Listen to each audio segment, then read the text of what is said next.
It's time to spend some time on basic stances. They don't just apply to longswords, although we'll focus on that today. Basic stances and guards are foundational elements of longsword fencing, providing the starting points for attacks, defenses, and transitions during combat. Each guard position offers unique advantages and is designed to prepare the fencer for both offensive and defensive actions. Here's an overview of some of the most fundamental stances and guards in longsword fencing. Vomtag, from the roof, position, held at the shoulder or above the head on one side, with the blade pointing upwards or slightly backwards. Purpose. This guard is aggressive, preparing for powerful downward strikes, Oberhau, against the opponent. It also offers quick transitions to other attacks or defenses. Variants can be performed on either the right or left side, and also in a lower position near the hip for a more concealed posture. Alber, Fool position. The sword is held in front of the body with the point directed towards the ground, almost inviting the opponent to attack. Purpose. This guard is deceptive, appearing vulnerable but ready to counter incoming attacks with upward strikes or thrusts. It's excellent for drawing the opponent in. Variants. Generally, a central position, but slight adjustments can be made based on the anticipated line of attack. Flug, plow position.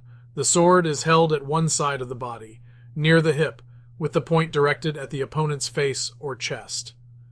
Purpose.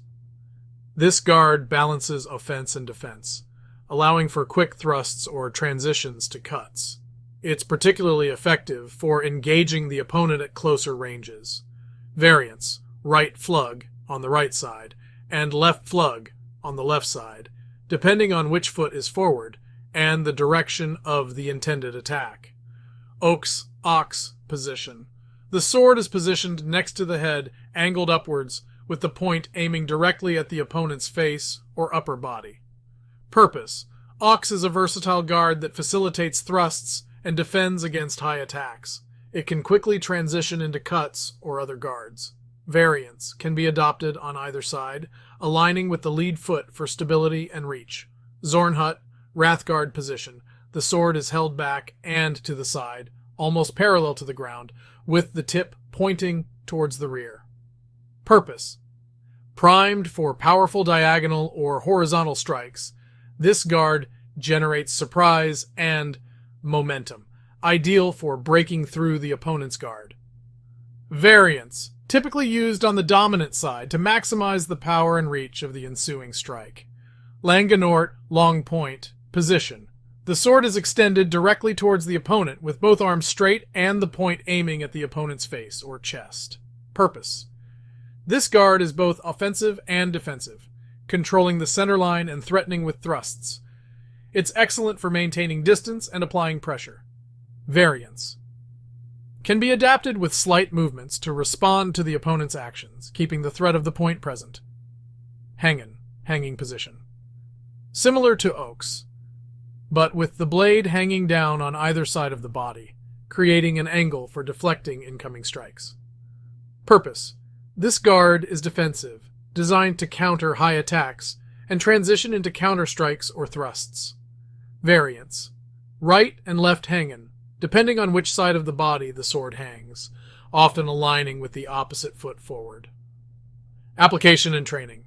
Understanding and practicing these guards is crucial for developing a comprehensive longsword fencing skill set. Each guard serves multiple functions and can transition fluidly into attacks, defenses, or other guards based on the unfolding dynamics of a bout. Training should focus on mastering the positioning and purpose of each guard, as well as on drilling transitions between guards in response to various combat scenarios. Incorporating movement such as stepping into or out of guards enhances their effectiveness and the ability to control the fight. Mastery of guards is not just about static positions, but about understanding how they integrate with overall strategy, timing, and distance management. When you write scenes, remember all these things. They matter and will give your story a sense of realism that'll make it stand out from the competition.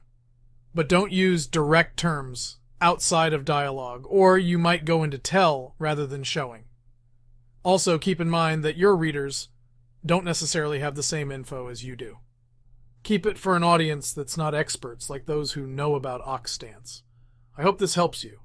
Happy writing, everyone. This has been Jayce Ran over and out.